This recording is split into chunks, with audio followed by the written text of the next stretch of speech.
You can live a life full of love and light if you just let the Spirit guide you. It's the remedy where you'll find peace, but you must let the Spirit guide you.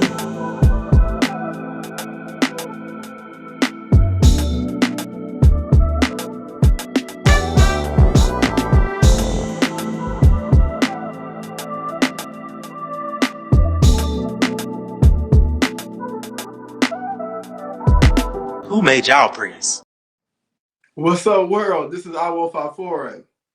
What's going on, good people? This is Oseun. Welcome back to the Who Made Y'all Priest podcast, where we talk about our spiritual journeys, our everyday life experiences, and the issues of the times from the perspective of two people who just happen to be priests. What's going on, Fafore? Oh, man, nothing much. What's going on with you? Man, we back at it again, man. I think we got another eventful episode. Yeah, man, this is gonna be a beautiful episode right here, man. We still on this kick about healing and trauma, and I think we got another good one for the people, man. Yeah, I think so too. Hey, but before we get to that though, I just want to say I'm really enjoying I woke up and asked the that you do on the channel. We haven't had an episode with you with your sexy voice on for a couple weeks. I've been outside. Oh, okay. I've been outside, man. I try to use my inside voice when I'm in the house, man. You know, I got a 1-year-old here, so if she sleep or even if she up and I try not to let her hear my voice, because if she hears me, she's gonna come knock on the door. She's gonna try to, do a thing, get to her daddy. So I try to do it as quietly as possible and get it out there to the people, man. But lately I've been outside so I can use my outside voice. Got you. So you out with the sexy voice and you in with the bucket hat. Nah, man, I ain't never using my sexy voice, man. I'm just, just being quiet, man. I know you did the Ikameji that one go round. And you was trying to use your sexy voice, man. You got a few views on that too, man. You got a few hundred views on that too.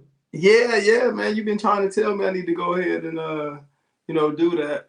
I don't really want to get into that just in case, if I telling me something I don't want to, share with the world, I don't want to have to make up an Odu, that week. So no, man, what you gotta do is cast the Odu and only give the E-Ray. Only give the E-Ray part of it. Got you. So hey, so you ready to go ahead and just get, this episode started? Yeah, man, let's go and get into it, man. Let's get All into right. it. Let's toss it on to our guest. Aboye, Goddess Jessi, how are you? Good, how y'all doing? Alafia, Aibo Bo, what's up? What's popping? What else? I think you can hit them all on all different languages. Yeah. And right. 2 continents. Right. We really appreciate you coming on. We know you're taking time out of your busy schedule to come and check in with us, so we really appreciate you coming on. No problem. I'm honored that I'm considered a part of the collective, so it's good to be here. Oh, yes, ma'am. Definitely. We immediately thought about you when we thought about healing and trauma and things like that. We immediately thought about you, so we appreciate you. Mm-hmm. Awesome. Now, before we start, though, I gotta say my feelings a little hurt. Watching your Instagram, and I done seen some rituals going on. We ain't got no invite. I'm like, man, I thought we was on our best behavior when we was there and everything. Yeah, that was the problem. You should have let it all hang loose. No, no, honestly, you're right. I'm gonna take that lash because I forgot. Because we had a whole thing. It was open. We had a crawfish boil and did a new calendar year, prosperity thing. And y'all would have been right there in the mix. It was very, friends and family. We were celebrating the solar return of one of the goddesses here, and her family from her elder all the way, came, all these women. So it was beautiful. So my bad, and it will not happen again. All right. I appreciate that. Fafore, you had something to say about Scorpio. What was you telling me about Scorpio? Oh, yeah. So it it's amazing how, spirit works, and we happen to be interviewing you tonight. We got a moon in Scorpio, which fits right with the topic for tonight. Yeah. Beautiful. Scorpio is, mysterious in itself. Right. Absolutely. Right. So, Goddess Jessi, introduce yourself to the family. Tell us a little bit about yourself and your standing in the tradition. Right. Man. So yeah, there have been, many ceremonies and rituals and elevations, but yeah, like you said, first and foremost, Goddess Jessi. I am a goddess above, all things. And I feel like that's a lineage that I came from, something that I learned, through growing up in embodying the feminine and using it in my practice and, teaching is, how I wear it as a title. It's in my everyday. It's a lifestyle. The goddess is not a thing, it's a lifestyle. So that, but in the culture of ATR, I started actually in the lineage of voodoo. And, I was a spiritual wild woman, I think, like everybody at one point in time. And I was taking a course on the spiritual and magical properties of herbs. So it had nothing to do with any particular lineage, but I was taking it at now my godfather's shop, Absalom's Midtown Mojo, on 4023 Polk Street. Yep. And he, saw me through the class, and he was like, I noticed that you aren't working with any spirits. And I didn't even know necessarily what that meant, but he told me, two spirits. He told me Ezrule Dantor, and he told me Ezrule Freedom. And I looked those up, and that kind of started a rabbit hole of where you see me today, as an Ianifa in, the Ifa lineage. But I would definitely say that, I always say that Marie Laveau led me to Oseun. Marie Laveau led me to Orisha. And then Oseun being, who she is, and initiating, as an Orisha priestess there, she loves Ifa. So then Ifa, was right behind that. And so here I am, as a baby of all of those paths, and had those times and all of those, and the way that they have blended together with just, the ancestor work has been beautiful. And I'm very blessed to be, sitting in this space, and for us to be, in this place where we are, three, priests in a lineage where we used to have to hide in the closet and do this, in our bathroom. Right. So I'm straight to all of that. Right. That's interesting that you bring that up about hiding in the closet. For the longest, I didn't talk to people about what I practice. I kind of I wasn't intentionally trying to hide it. It just wasn't something I was broadcasting. Right. Until I actually got a divination that talked about my ancestors on both sides actually fighting for religious freedom to be able to practice what we do. And it was after that, I basically became a billboard. Like, no matter what the topic was, I was throwing out there that I was a priest.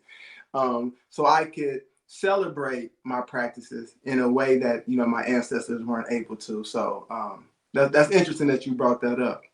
Yeah, definitely. I think that, the fact that we can do it out loud is medicine, is ebo, is adimu, is ritual enough for so many when that was like the thing. And so, just at what we're doing in the community right now, to get people to just have a level of acknowledgement of the presence of their ancestors, and even without going deep into any particular practice, is huge, for those ancestors that have been trying to connect forever, and like that just be that one thing. And so, yeah, it's a blessing to just be in a different time. And my thing is, now that we're in a time where we have no limits, what are you going to do, when you're limitless? So we here to, show them the way that here, this is where abundance is, where no limits live. So absolutely. So take us back to, how you got to African traditional religion. How did you grow up? What did you practice growing up? And how did you make that transition? Right. So my actual parents were not like devoted, go to church every, they were more like they say the Christmas, Easter, Mother's Day, or any kind of major thing that involved church with family. My parents, I would say my parents' religion is family. So Mm. that was that.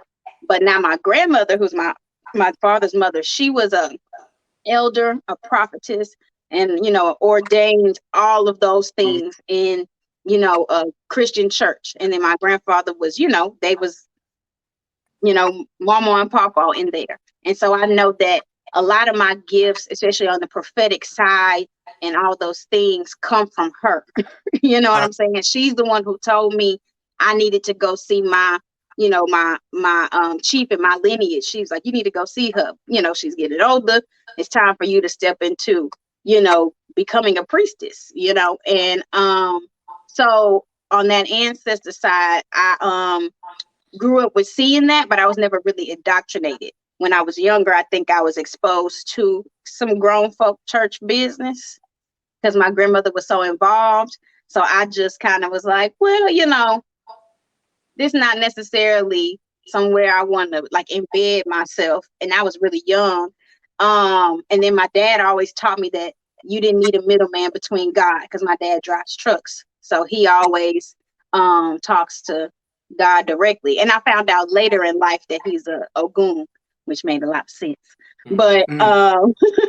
um so that was my, philosophy. So I was of Christianity. I knew, of the energy of it. I knew the, major stories and like songs and things like that. But I didn't grow up in the church, so I got none of the, I think, indoctrinations and traumas and things that a lot of people dealt with growing up in Christianity, right?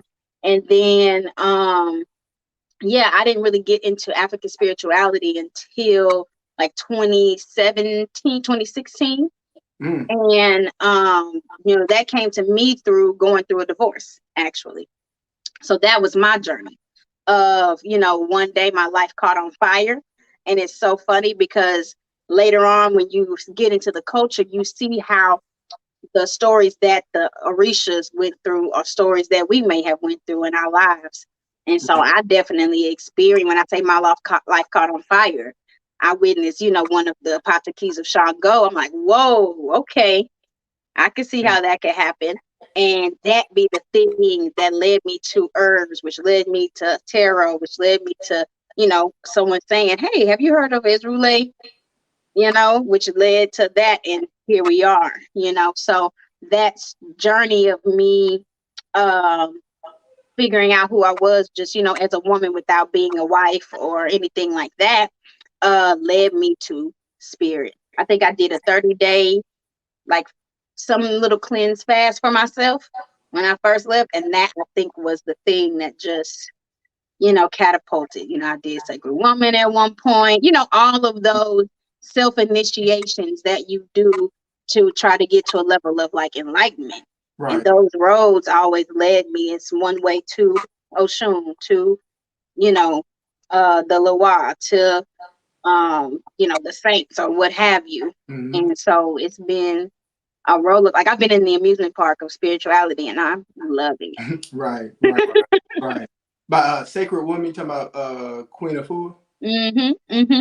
I don't think Queen of Food really gets the flowers that she deserves, because there's like a lot of women in this space came through Queen of Food, Mm-hmm. or whether they took a class or went to a lecture or somehow was involved with her directly or just read, Right. her books. Yeah. Definitely. I know she, had an influence here in this community. I know some of my other master teachers, like that I learned, like in my naturopathic doctor, realm, Dr. Akua, she grew up and trained and studied with, they were all in that, master class of, health and spirit in that way. And I definitely uh, utilize, what she has put into the community as like a foundation for a lot of trauma work that I do, with women, because we do talk about goddess and we talk about goddess lifestyle, but that is not a lifestyle just of this world. That is a lifestyle where you're living with your femininity and your divinity as one all the time. And so in order to do that, you got to have a strong hold on femininity. And that sacred woman journey allows for you to get a good foundation in that. And then, we do some things where I have a program called the Goddess Initiation, and that taps you into your divinity. And Right. then we, merge the two, and then, maybe certain things in African traditional practices, depending on, who you are. Maybe it's Orisha, maybe it's voodoo, maybe it's hoodoo, maybe it's, I don't know, something that don't got nothing to do with me because you're Filipino or you're, Right. you got other ancestry. But, we're able to kind of like focus more on the unit, the person, femininity, divinity, or even masculinity and your femininity within you and Absolutely. divinity, and see the creation that comes from that. Because that's really what I think people are looking for is purpose, and overcoming traumas. And Right. that, between what Queen of Foods put together and those tools and what we've been able to, grow from that, it's been transformative for sure. Right. Right. Well, if you go on your website or you go to your Instagram page, you talk a lot about healing. Like Mhm. healing seems to be the foundation for everything. And I think it's safe to say that people who work in that healing space had to go through some type of healing journey themselves. Like Mhm. Mhm. you can go to college to be a lawyer, you can go to college to be a doctor or an engineer. There is no schooling that you can go to or no program that you can go to become a healer, if that's your walk. I always say healers are made and they are forged in fire. So can you walk us through what was your healing journey? How did you get to where you are now? Mhm. Well, I spoke a little bit on it on like just initially when I, went through my divorce. I was probably what about 27, 26, and doing some holistic things, started that. But I would say my journey that I started as a tantrika, as a tantric practitioner, um probably honed me down onto a level of healing work. And I also took another like I'm trying to think of the name of it, but it was all about cultivating sensual sexual energy, tantric energy, and transmuting that and healing through that. And there was like an ordination that came with that because of the high level of, shadow work and healing work that you are initiated into through this. It's like an elevation in that way.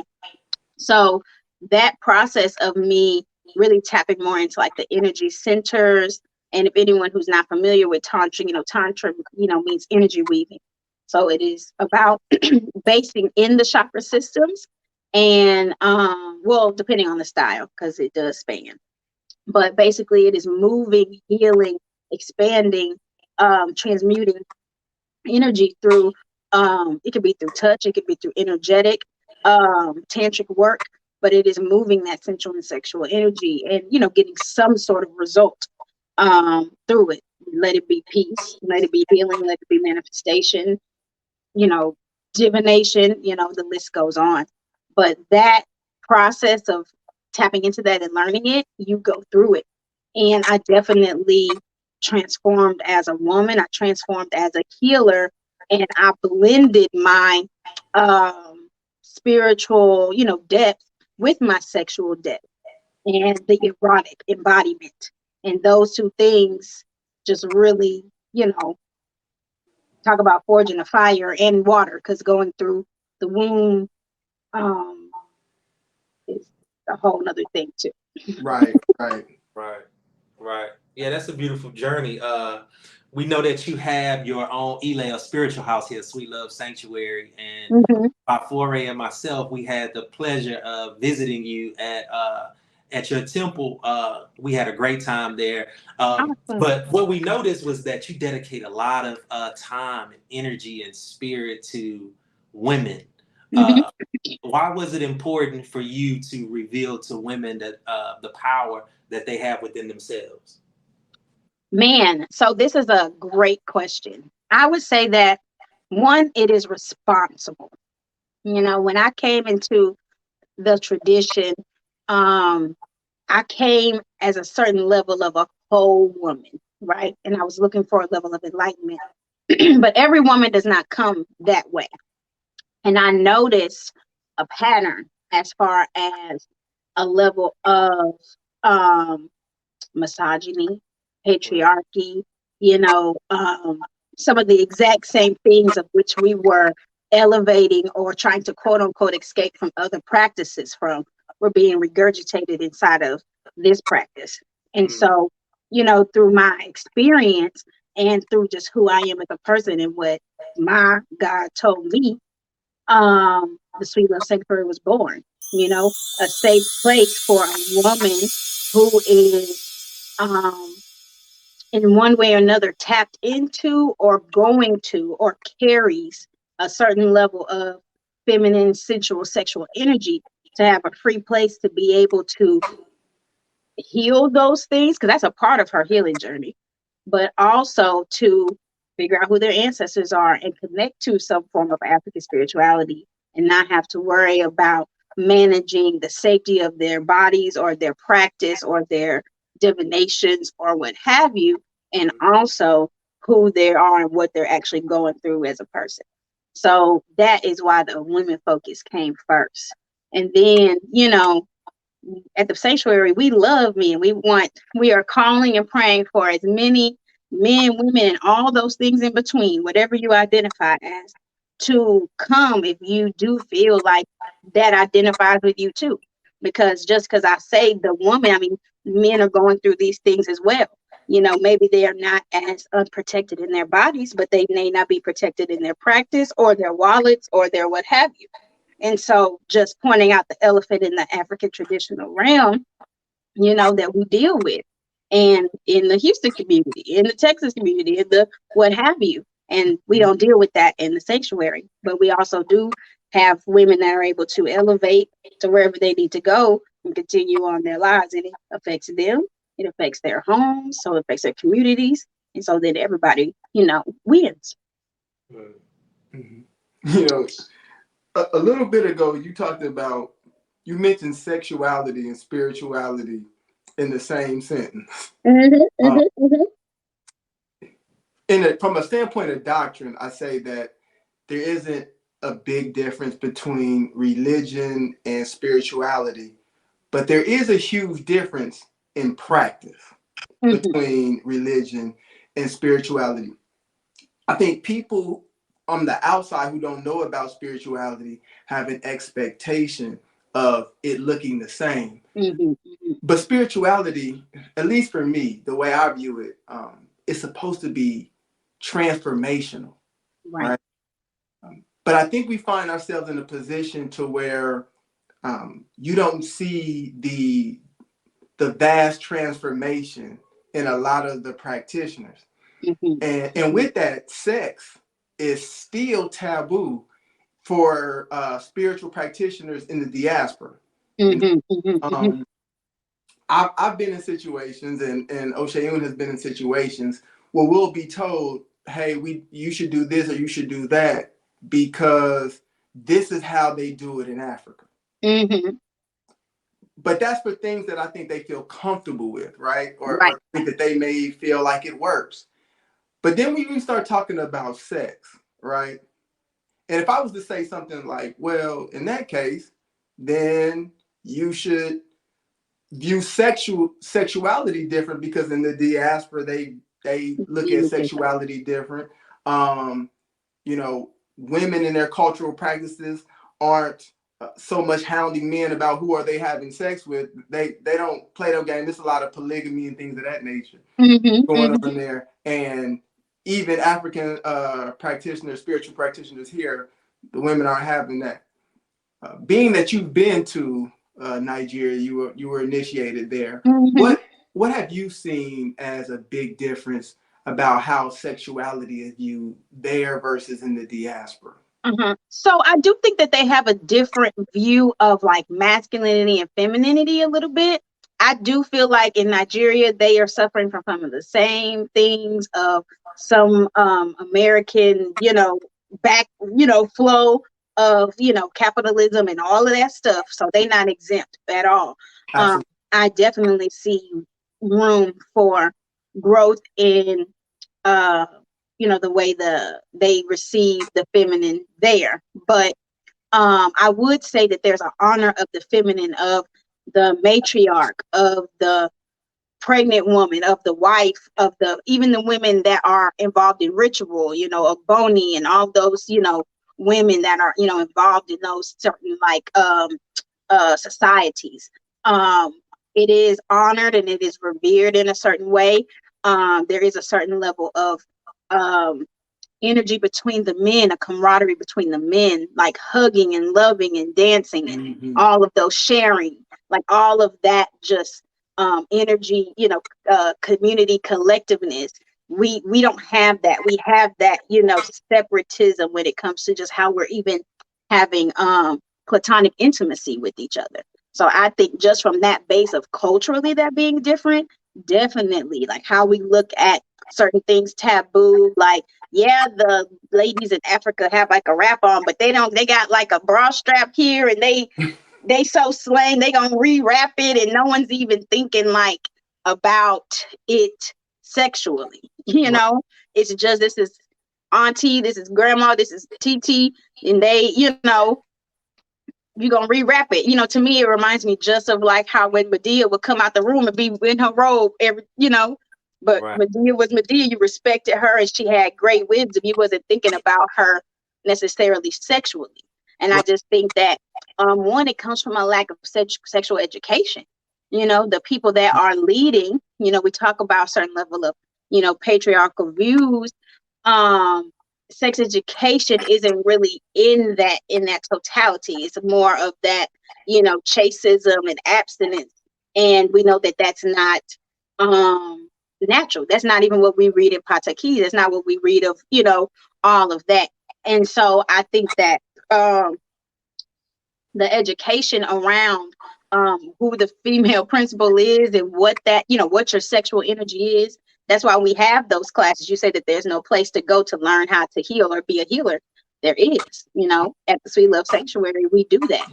We teach you how to tap into and figure out who you are, what you're capable of, and what you want. What are your boundaries? What are your ethics? What are all of those things? Are things that would make up someone who has a practice, or who is a practitioner, or who is a goddess, and presents herself in the world in a certain way, and is responsible because she is embodied in the energy, and she, is actualized in it. So nothing is on an accident.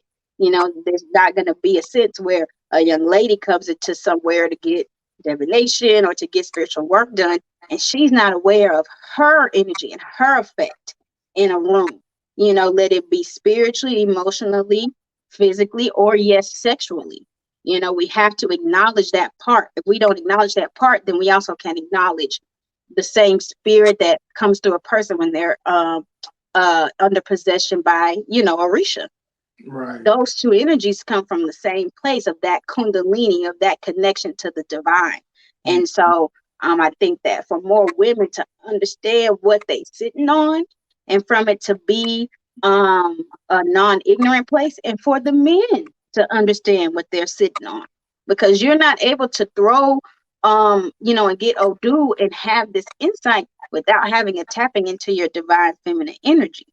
So I think once we start to have those conversations and have that synergy to where, we are not separate, the men over here and the women over here, but seeing how, we're all using the same energy in our own personal way, we will be safer and more empowered, and we'll be powerful, more as groups and, communities and all that stuff, because we are not doing 75% and ignoring the other side like it doesn't exist.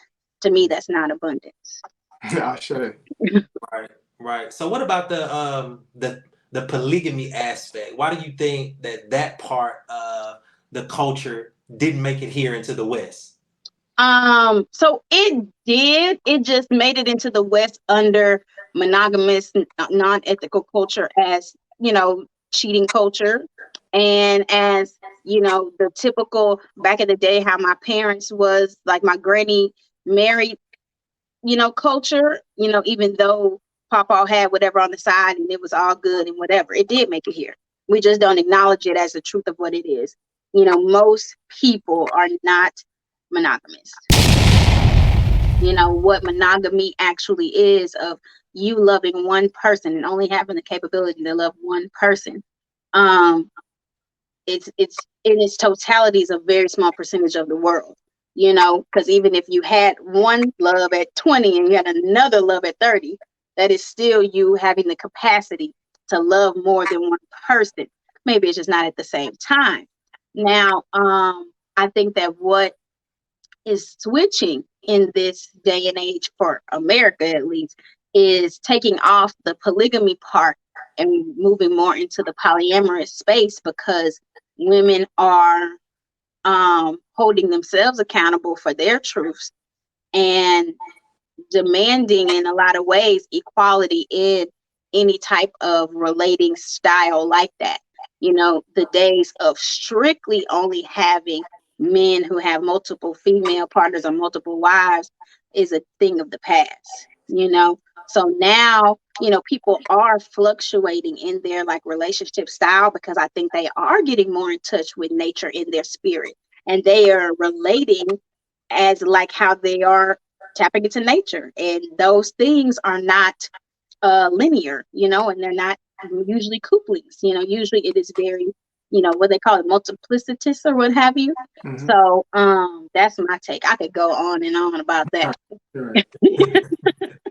Yeah, well, we definitely want to get back to that because polygamy seems to be a topic that we don't deal with here in the West. And when I talk about polygamy, I'm not talking about, like you say, going away from monogamy. When I talk about it, I'm speaking about a man that has several women. They all know about each other. There's nothing secret about it. And like you say, now it's becoming more of a thing where we're going into polyamory. And women are at times desiring to have more than one man, or being in relationships where there are several other people. And so we definitely want to talk about that.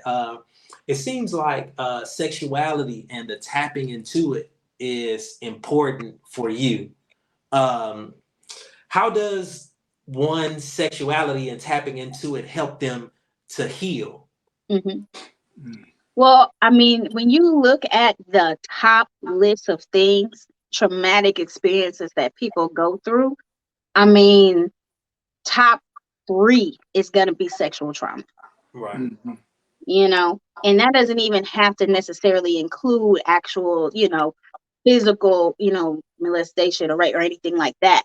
There's a big range, but a lot of the trauma that is held in our womb space, from birthing children, from, going through puberty, sexual experiences, good or bad, all of those things, all of that leads back to some form of sexual energy, even sexual identity, your personal, just, way you come forth, even if it's not including sex.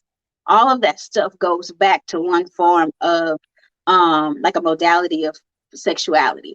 And so to ignore it is to ignore, sometimes the root of other issues. You know what I'm saying? We work on the Ori because it is something that, we need to honor, because it is, a strong force in our whole creation story. But it starts in the womb. So we cannot ignore, that whole structure of a beast, and think that we're going to be holistically healing. Absolutely. Even with like the root chakra, trauma that you have with your root chakra could start way back to your mom's first trimester. And Exactly. So, yeah, absolutely. Or how you were conceived. Right. I have people that I work with, I do a healing kind of like retreats, like a one-on-one, like intensive healing journey. It's called the Goddess Bath, but it's a whole thing. And a lot of times I will have women or people, because I've had men do it too, go ask your mother, like, when you were conceived, what was it like? Not necessarily like tell me exactly what the get down was, but were you excited? Were you happy? when you told him? Was it excitement? Was it a cry? Because that's the development of your root chakra. When your mother finds out you exist, boom, you know. So that's why all of those things are so important. And a child can end up going through something and realizing, yeah, I wasn't really built on this want for me to be here. So now that's what I have to work on. And in my relationships, I have a horrible attachment and codependency, and I express it sexually, you know. Right. And we have to learn how to, you know, tame that energy. And if we ignore it and just talk about Iwa Pele in general, we're really missing the mark, you know. Right. And not just your mother's reaction and how she felt, your father's reaction, Fathers, how she absolutely. reacted, your mother reacted to your father's reaction. I It's actually did a chakra cleanse, you know, through all my 7 chakras. I created a spiritual bath for each one of them that I did as a part of the process. okay. And when I was on root chakra, I went and asked my mom. I called her up and we had a conversation. And some of the things that I thought happened, I had completely wrong. Right, exactly. And it's very healing either way. But just to know what it is and to be able to conceptualize your parents as people that, you know, were going through their whatever when you were created, is healing for you. It gives you a level of, you know, understanding and, you know, empathetic, you know, connection to your parents. And it, you could feel that shedding in your body almost immediately when, you know, you thought that you know, your parents was fighting all the time because of this, when really they were maybe arguing over you and you were the topic of conversation, and you feel more loved, or you know, you realize from a kid that you created a story, and that story created, you know, that trauma. And it takes you from being a traumatic filled person that things happen to them and you're this victim, to understanding what happened and feeling empowered. And now you realize how you can create and affect a situation, an environment, and thus overcoming that trauma and being empowered through it. So it's a transformative thing. I mean, just starting with root chakra alone. And that's why I love Tantra, because it's an expression that is natural through every, you know, Right. sector of the world. And it doesn't really matter who you know, you do this for. This work of the body, you know, is sacred. Mm. And it's transformative for sure, you know. And I would say Absolutely. untapped, you know, territory. Still so many Right. people touch deprived, COVID, all that stuff. People need touch in a world that tells you that it is not okay, you know, to do so. So Absolutely. You know, I never thought about asking my mother what were her feelings about, you know, my existence and when she found out she was pregnant. But that's deep because I had been studying trapped emotions, and it's talking about the absorption of emotions. So that's deep. I never thought about to ask my mother about that. So I'll definitely get into that. yeah, man, you could go deep. I mean, I even, and you know, it takes a level of comfortability, but I asked mom, how'd you lose your virginity? Different things, because that's all genetic stuff that is built into us. We Right. are our parents' children. We carry these certain traits, and once we get over the faux pas of sexuality, we can actually connect and learn from who we're supposed to and who we're made of how we show up in the world. I know I am a huge elevated version of my mother, and I feel like sometimes there's a rare case of women who embrace, yes, I want to be like my mom versus this, or I don't want to be like her when she grow up, and because Mm-hmm. of what we've been through. And when we can start to really heal that and tap into what you came out of, which is the cootie cat, you know, I have another word, but I'm trying to be, you know, NC-17 for y'all today. No, tell us your word. Tell us You your know, the word. Because pussy. some people. Once you tap into the pussy that you came out of, it is life changing. The more you embody and understand your universe, that's your universe, you know, and that's ancestor work, you know, that's or rework. That's, you Absolutely. know, so Oshun, for me, Oshun work, you know. Mhm. And maybe that's a part of my evangelism when it comes to however Oshun does manifest through me. She is very invested in women and people knowing their pussy, knowing their feminine energy, knowing, you know, what that is and the power of it. She's very tired of it being pushed to the side and back, thinking that one day it would naturally, be propagated to its rightful place. So she's kind of busting through the door now. So here we are. Right. Right. Okay. So, speak to us about sex from the perspective of an energy exchange. Okay.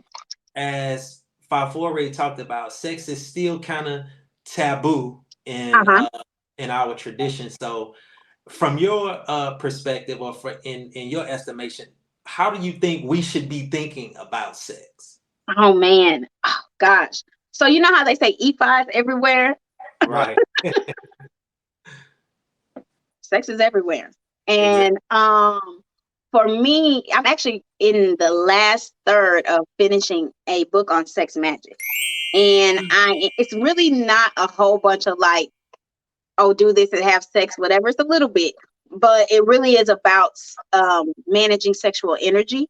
Mm. And I do talk about it in a very real world, homegirl kind of way, because, we are out here, we're connecting, we're doing oral, we're doing partner, we're doing different things, right? And Right. so I just talk about, going through a standard lover style relationship with a person. You're going to do about 4 or 5 of these things. And you need to understand how, when you have raw sex with somebody, when it's sucking a dick and someone ejaculates in your mouth, what that's going to do to you energetically. When someone puts semen inside of your pussy, what is it going to do? And how you can cultivate that energy to manifest something like you would when you're creating children, or how you can protect yourself from that and have a level of discernment from it too. So, we talk about, if you are constantly ingesting, semen from your partner, and you're wondering why you're thinking about them all the time, it's because, he put it right to the skull, right to your mind. You know what I'm saying? You want to know why you start like, man, I'm saying his same sayings. I'm moving my hand like him. I'm sitting back like him, because he is inside of your womb. You know what I'm saying? And so those are like some of the things of why I say like energy exchange. It happens all the time. It doesn't have to be conscious.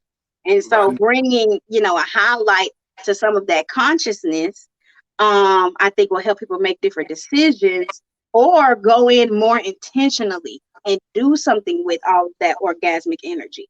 You know what I'm saying? Like, Right. I am, in this place where my tantric practice and my sexuality and how I have sex is a practice. You know what I'm saying? I do Queen of Fua, go to the Sacred Woman book and do the altar work. I also go to my pussy as an altar myself and do my own practice, or with my partners, the way that we engage and what we do. You know what I'm saying? I mean, I ain't gonna say it ain't fun and, free sometimes, but it's an intention there of conserving life force energy, or generating something, or being in some form of constant meditation as a coupling, or what have you, to not just be masturbating in each other, Right. but actually connecting, making love and seeing what you can make out of love. You know what I'm saying? So, Absolutely. yeah, it's real prosperous over here. So, Right. I was laughing when you were talking earlier, because I was thinking about, before I was a priest, before I was Fafore, young Jimmy, I used to have these conversations with women, and they'd be looking at me like I was crazy. Like, you no, been preaching. like straight up, like, if you had these guys ejaculating in you, like, in a lot of ways, you are kind of becoming them. Their DNA is attached to you. You know what I'm saying? So you gotta think about this before you're dealing with them. As far as the energy transfer, this is in general. So I have a general view. If I don't know anything about the person I'm talking to, and I'm actually give a general answer, I would say that's why men can have multiple partners, generally speaking, versus women because of the absorption of the energy from these different people. Now, I know specifically through old dudes, you get your old dude. It may say, as a woman, you are to have multiple partners. Mhm. As a man, it may say you're supposed to be monogamous. So I have a general outlook, if I can only give a general statement, because I don't know the person's specific situation.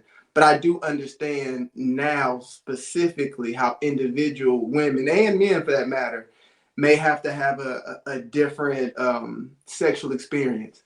Right. Even for me, I was told that, that I should have less sexual partners than more because how I pick up different energies. And then I'm supposed to divine before I mess with a woman sexually. I like that. Yeah. I was I'm like, y'all girl, like he a day late casted and a on dollar this. short on that one. He casted on this thing. We O'Shea Meiji. Let's go. Okay. Oh, bar math. Oh, I don't know. Look, like what is that one like? Okay, ignore me. I'm crazy. No, So we need that. I do to a degree. Like, well, okay. I feel that just because women can become, a man, I mean, eating cootie cat, you're gonna absorb, but we got life force energy all the time too. So I don't think that because we have the ability to that scientifically, you should take on less partners, because we live in 2022. I recommend natural lambskin condoms. Oh my gosh. Or B Condoms is a black owned condom company, but if you do, latex.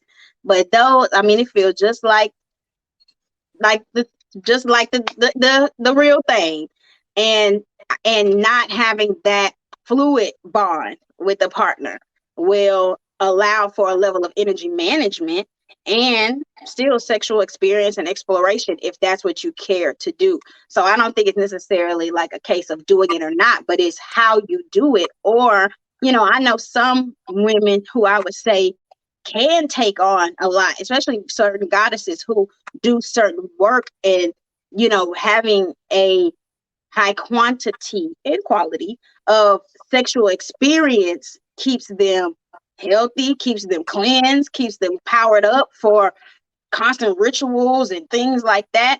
And a lot of times we look at these ears. I look at some of them who are in their elder years, and I bet, and this is gonna be super vulgar, if they was getting some, they would look younger. They would still be doing EBOs and teaching and everything right now. Mhm. But back then, someone told them spirit or family or or being Right. a God, someone, and they thought that they had to choose, and they did. And we don't have to do that anymore. Sure. And so, amen to 2022. Ashe to 2023. To being in this time. But that sexual energy is gasoline, is fuel, is ashe to bringing in so many beautiful things. And I think that that's why the more people who are knowledgeable about who they are and what they're supposed to be doing, and they're just connecting, in a more balanced way, it's fine. You know what I'm saying? Because it's needed. I mean, I'm for more love than this. Right. I want to go back. I want to go back to something that you mentioned. A lot of people talk about visualization surrounding sex, specifically surrounding the creative energy of the act. In your estimation, are we able to participate in that sex and visualize the best versions of ourselves, for instance, our healed selves, and create that with that creative energy? Yes. Yes. Hey, you see the look on her face you too. are. Right. I mean, there's so many ways. I mean, I know a lot of people nowadays are getting into plant medicine and things like that, but there are certain, I think, journeys and meditations, and even with like micro dosing and connecting with a partner to do, molecular restructuring and connection. And you could do that without even actually physically engaging.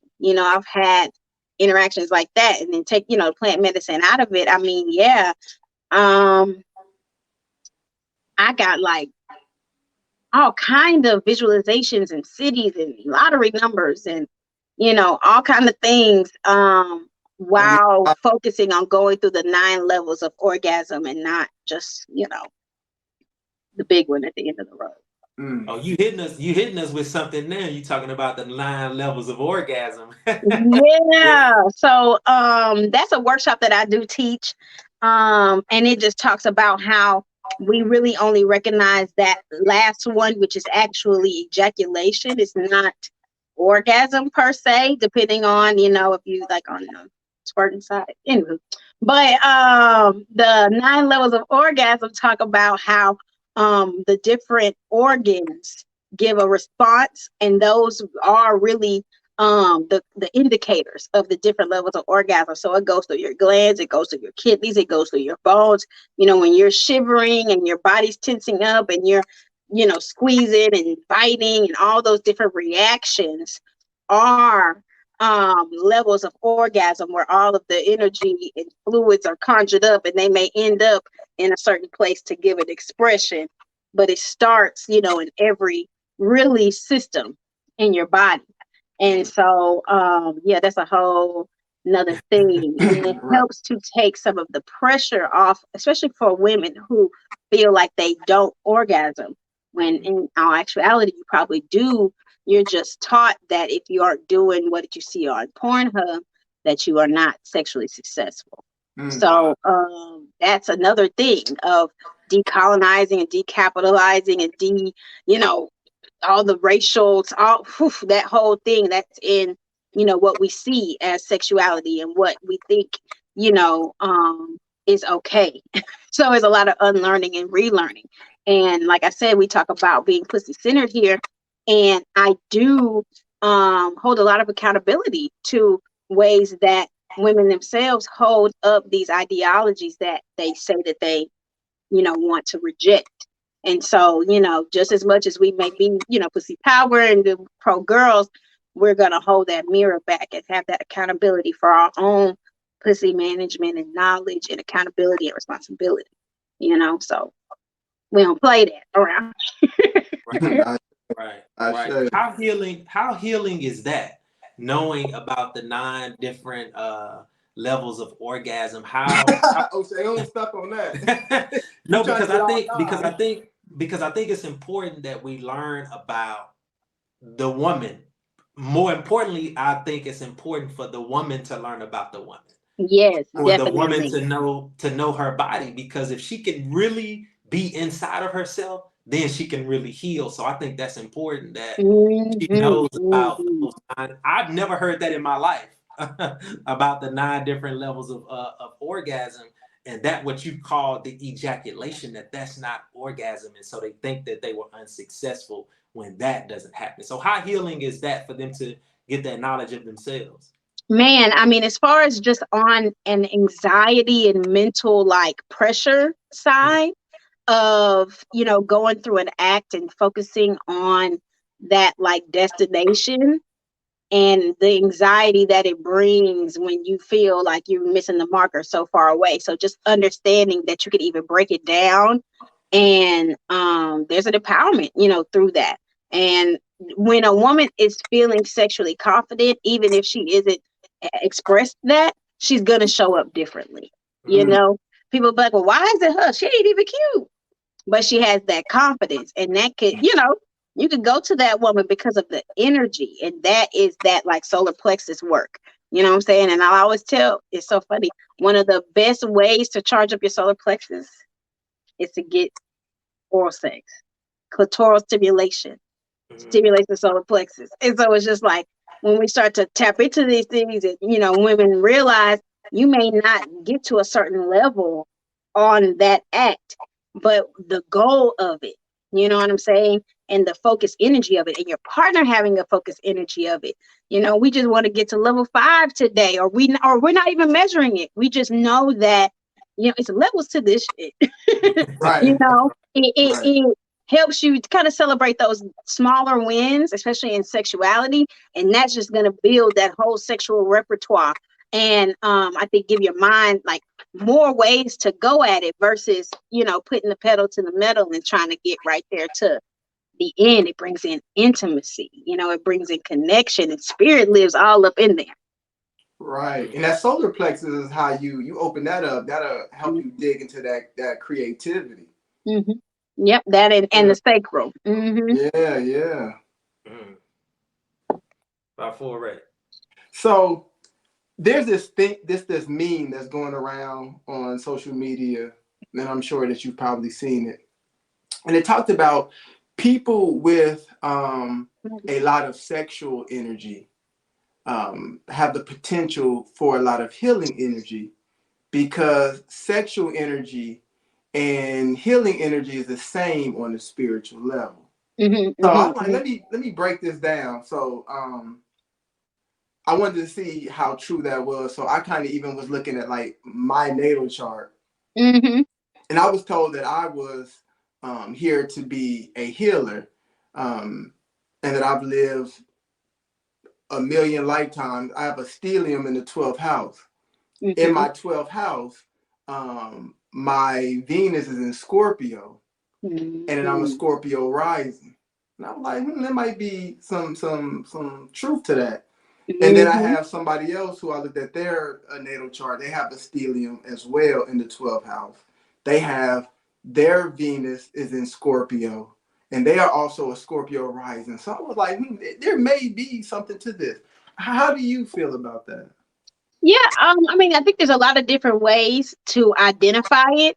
Right, Yes, people, if you have Scorpio on your chart somewhere, Scorpios in the most, like I said, point like regular way and homegirl way to say it is Scorpios use sex as a tool. right, So if that is an energy that you carry, especially in your Venus, which is the house of your relationship language, how you relate, um, it would lend to you utilizing that energy in some way. Now, depending on if you're evolved or unevolved, that you can use it as a tool. It could be manipulative. It could be, more on the dark side of, I feel like sometimes Scorpios have to go through that journey of that. And mm-hmm. then there's the other side where, that energy is used to elevate, to create, for family, for, what have you. And we do just have to speak to, the creation energy that is inside of, sexual energy. And just that alone, creation, cell, juvenation, is healing. It is an example of it. And like I said earlier about like the Kundalini energy, when I experienced certain things in ceremony for the first time, um, after I was done, I felt this sense of fire within me. And that fire within me, I had felt that before, and I was in intimate spaces, and Right. so it let me know that that space where the energy must come, is released for us to be able to go into that trance and to go into those places, or to lay healing hands and do those things, or all that stuff resides from a similar home, and we have to honor it for its totality to truly be able to tap into the true power of it. Ashe. Um, listening to you speak, you have, in my opinion, let us know that we made a great decision. Ah, Like, we literally wanted to have you on last season. That whole season was dedicated to the divine feminine. And when we came out, to sit with you, and your Elay to do that, I think it was the Aries yeah, full moon in rituals. Aries. I know we Yeah, went to the water. We, right, yeah, danced and right. all that, generated a bunch of energy. So when we did that, we wanted to have you to come on for that season. But as the season progressed, we realized that as we are getting in tune with this feminine energy, that the flip side of that was going to be a need to then heal from the things that were brought to the surface. People Absolutely. going through that. So we were like, no, we're going to hold you up, because we're going to need you on the healing side. And Okay. this whole season is dedicated to healing through various different modalities and various different means. So I want to ask you, what does healing look like to you? And healing looks like pleasure. Mm. That is what it looks like. When I have women that come through here, or people, period, they are used to anguish, suffering, sacrifice. I mean, oh, if I'm not like Jesus, sacrifice, oh, you know, I'm Right. not doing it. And so we kind of turn the head and the perspective a little bit to give a range of what the process of healing is supposed to look like. That's why you see dance, that's why you see fun, that's why you see laughter, that's why you see touch and hug and intimacy and taboo things, you know, that generate pleasure, because our ancestors, they did not experience pleasure on a day-to-day basis, Right. you know, and that created something within our genetics that made it feel like we wrong for experiencing that. I told one girl, your both to your ancestors is to rest. The more you vacation, the more you rest, the more you go to these indigenous places and just be, the more blessings you will get, because that is what, you know. I mean, we have to look at what did they do the ebos for? What did they get us to this place for? You know, and so to me, healing is experiencing, you know, these manifestations of my focus, desires, and pleasure, you know, and it be sustainable throughout, you know, my life. Right. And you know, to be able to go to, you know, an experience and it be enjoyable, you know, and to be able to feel an elevation through that. And sometimes that enjoyment can be sensual, sexual. It could be um familial, you know, with, you know, just doing things in community and all of that stuff. But yeah, to me, healing is pleasure. Shay, I like Mhm. that. Yeah, that's beautiful. You've mentioned some of these already on your website, sweetlovesanctuary.com. Uh-huh. Uh, you say, I help people with spiritual gifts who don't know how to tap into their personal power or need help taking their gifts to the next level to learn how to heal themselves. Mhm. Uh, what healing modality or modalities do you use at the Sweet Love Sanctuary to help mostly women to heal? Right. Okay. So like I said, I do have like an initial kind of like program where I utilize like the Queen of Fu, a Sacred Woman. And I also have a book that I wrote, it's somewhere around here, called 30 Ways to Start Manifesting. And that is like a foundational book for, you know, oh, I got some sage, or I got some this, or I heard about, you know, it's relay or something, and I just want to know where to start. That is like a basis of curriculum, you know, something tangible for people in this day and age to be able to get a grip on what's, you know, the foundations of some spirituality is in general, no matter what they practice. And then I have a program, like I said, called the Goddess Initiation. And within that program, honestly, it was a download from Oshun that under like a full moon thing one night many years ago. And the program is a mixture of Tantra, the chakra system, herbalism, and I call it goddess development work. But there is some aspects of African practice, you know, hoodoo, you know, it's type deals. And I do also teach about the orishas. I do teach and correlate the orishas and the chakras. And so they will get like a foundation in understanding um, those different modalities. And then there's a component where they go through a process to discover and develop what kind of goddess they are. So, what do you practice? What are your code of ethics? If you were a goddess and you were to be worshipped, what will your offerings be? You know, what would your sacred symbols be? How would you be approached? You know, Oshun, you can't put Oshun on the floor. You know, how would you, you know, as a goddess need to be approached? You know, what will you not accept? And those things, that process of going through that actual goddess development work. So at the end, you can say, "Hi, my name is Goddess Jessi. I'm the goddess of desires. You know, I'm a clairvoyant. I can um, tap into and read and understand what you desire deep down and help you elevate to that. That's who I am as a goddess. My orishas are this. My lineage is this." So for someone to be able to vocalize that is empowering. And they can say, yes, Goddess Jessi, or the goddess of embodiment, or the goddess of glamour, because they've gone through that process to understand what their actual gifts are, because we will figure out levels of clairvoyance, mediumship, however it expresses itself, Mm. and be able to articulate that for you to actually be able to say, this is who I am and these are what my gifts are. Everybody's things manifest a little bit differently. And like my godmother says, people's spiritual development is like the wind. It never blows the same way twice. And so we just have that basic formula of going through the goddess portals. And it's a blend, like I said, of a few modalities that will definitely have you feeling actualized. You will know, who you are, what you do, and how you show up in the world.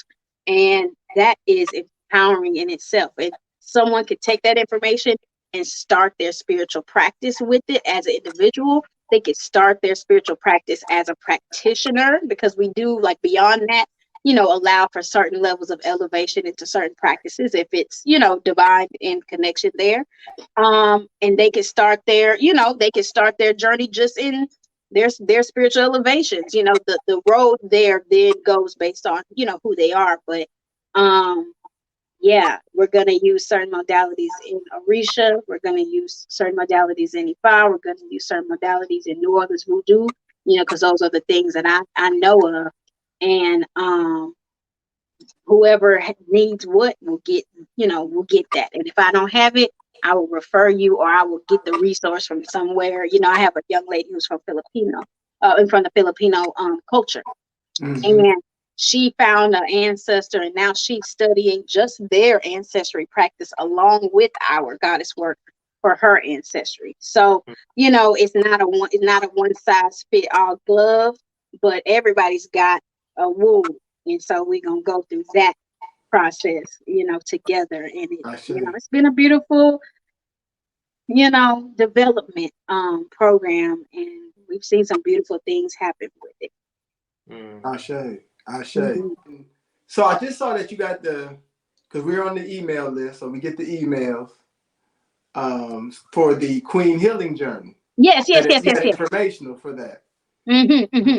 So how can people get more information as to what that entails, and how can they sign up to be a part of that? For sure. So everything is on my link tree. So if you go to my Instagram, that's like the main place where I'm pretty active, at Sweet Love Sanctuary. If you click the link in the bio, the first 3 or 4 tabs, the first one is the YouTube video of the informational session. So the first 30 something minutes is a bunch of people just getting to know each other and expressing, how and why we felt like healing was important. And then the rest of it is us going through the program, how it works, and what the commitments are to be a part of it.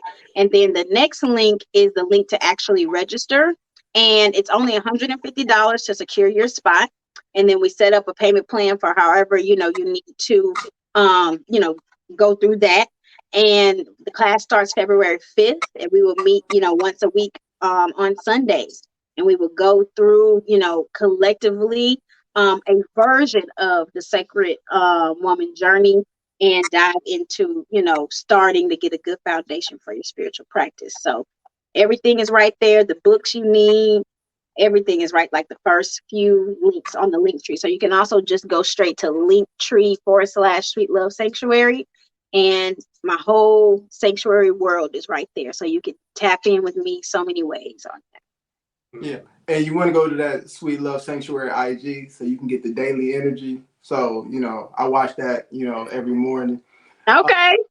Now, what happens if people miss this first go round of this year for the Queen Healing Journey? Is this something that you have at multiple times throughout the year? I may sometimes get to do it twice a year, because usually when women go through the Queen Healing, it's actually a program called the Heal Self. But when I do it, because I do it one-on-one, so I have women all over the country that are doing it individually with me, right? And then I do allow for a group, maybe once or twice a year. But once I get this group of women, it's like being in college, and we're in our first trimester. And then they go into the next, which is the goddess initiation, which is the tap in. We're healed, now we tapping in. And then after we go through the tap in journey, people dive deeper into, they're going to be Omarisha, or they're going to go into voodoo practice or what have you. So when you look at that whole scope, each one of those programs is about a season. So I would say about 3 to 4 months, and so when you put that all together, that's a year. Right. So you really want to like create a flow and a structure for you to figure out, what do I need to deal with? Okay, now that I deal with that, how can I tap into this power that I have? And then now that I figured out what that is, where do I need to work and express that modality? Am I supposed to even be a practitioner or a priest or anything? Or am I just supposed to be a businesswoman that is a daughter of Obatala and helping people with mental health? You know what I'm saying? Right. So that is, the path that we are, taking people through, that kind of windmill of creating some sort of, school for healing and elevating and pleasure. Right. I don't think a lot of people are going to realize how dope what you just laid out is. If you're in that space, or if you're in this space, there's a lot of programs. It's, 2 weeks, a month, 6 weeks, and then that's done. We're talking about healing. We're talking about trauma in this space that may have happened when you were 7. Yep. It happened when you were 5. You're talking about, for certain people, depending on what age they come to you, decades of trauma. I don't care who you are and how good you are. You're not going to fix that in 2 weeks. Right. Absolutely. 4 weeks. Absolutely. Yeah. You may drudge it up, but you won't be able to process it. Like you won't be done processing it. Yeah, for sure. Exactly. So that's really dope how, like I said, like a year. Because that's what it's going to take. That's the type of commitment. That's the type of time. That's the type of dedication that is really going to take for you to really start putting yourself in a space of healing. For sure. Yeah, I have people that come to me, I want to, I've seen Oseun, I want to know, Oseun is my Orisha or something like that, and I start them at the heal self journey, and we don't even, you're going to know who Yemoja is because we're talking about the womb, or you're going to know, you know what I'm saying? But we're not going to, if that's where you want to start, I've done this too many times, at the beginning, we all, go at it a certain way and we take the mistakes out. But when people jump into tapping into spirit or doing certain things too fast and they haven't dealt with their personal stuff, you'll get blocked or you'll get, stagnant. Because I feel like spirit won't give you access to certain levels of ashe and knowledge if you cannot carry it. So you'll get kicked back every time until you deal with that healing work. So I just, stopped being resistant to that because I was a young, ambitious spiritual woman and had tons of young, ambitious spiritual people, there, and said, we got to deal with that work first. And we have to, bit by bit, we eat the rat, right? And go through, that journey so that when we do get there, we are full and we are whole and we are capable to handle the crown of Shango. You know what I'm saying? Once we find out that is, what we have going on. So, a lot of people, I think, see certain things from the outside, but it's a lot of work that is done before someone even walks through a door of, Orisha or, start dealing with certain energies like that. And I think it takes a level of integrity from us as leaders to slow people down sometimes so that they don't recreate the same things that they did from other systems that they may have come from, and on top of that, we have to be careful to allow people to have autonomy over their practice, because people may come to you from a certain sector of spirituality or religion and want you to tell them what to do, want you to lead their deal, when really it's about them, creating that level of empowerment over their own journey and direct connection to the creator. And so, it's a lot of different work that comes with it, especially with different personalities and different people. But, we figured out a way to have it work for the majority and for most. And we're going to keep on doing it until spirit says something different. Right. I should. So you talked a lot about healing, especially women. But what about the men? Mm-hmm. What can we need healing? Can we get Y'all to the do. Sweet Love Sanctuary and get healing? Absolutely. So we love, welcome men. I tell any of the feminine energies here that you cannot be a goddess at the sanctuary if you do not love, honor, respect, and invest in me. I Right. say.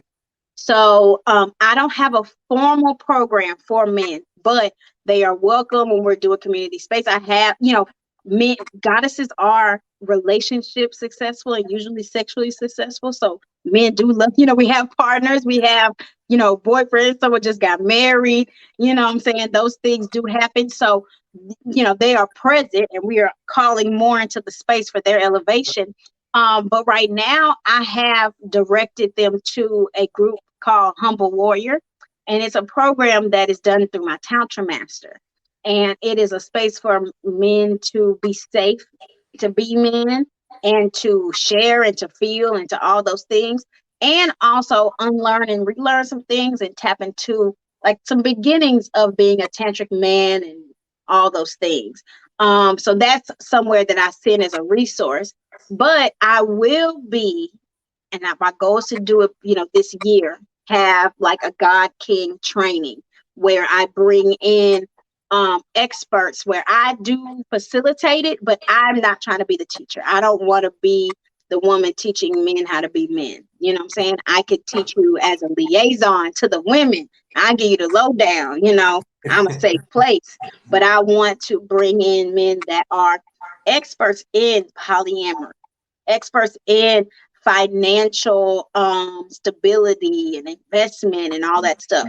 A man that is tantric and all of that, nature, and teach, based off maybe like the archetypes and things like that, to give a holistic, healing experience for the divine masculinity. So since you put it out there, it's Right. pushing because, there are more men coming into the space, and I do want to be able to hold space with them here in the sanctuary. But I had to get it honed down and stable and all that stuff for the women. Because to be honest, a man can go to a standard place in African traditional practice and get the healing and support and development that he needs, because the system is set up for you all to flourish through that in general. Can we go deeper? Yes. Can we go, unlearn, some things? Yes. But the system is set up, like y'all are, you could go in the elevator, become a Bible loud, do 3 petty beat, Right. you can do it, and be able to dream beyond whatever, and there's no limits to your destiny. So that's why, women first. But I got y'all, because I'm a Harriet Tubman for y'all too, because I want y'all divine feminine to be free as well, so you can manifest with or without a woman whenever you need to at a high level. So that's me. That's This Goddess was this Jessi. was this was a blessing here. I learned so much in this episode. We really need that information about the resource where you send men to, because I would be willing to look Yes, into I that. will. The Atlanta Institute of Tantra. It is run by a goddess, Amina. She is right now creating a retreat center in Costa Rica for and by Black femme BIPOC people. It is amazing, the work that we're doing. So we not just practicing it, we preaching, we owning, we doing it. So I would give the information and all of that. It may be a waiting list because it's a lot that's growing in that area. But if anybody's on Netflix, I don't know if the show's still on Netflix. It's called Sex, Love, and Goop. But my Tantra Master, Amina, she is on there. She's the only Black intimacy coach that is on there. It talks about, relationship intimacy and Tantra and all that stuff. And I think Gwyneth Paltrow produced it.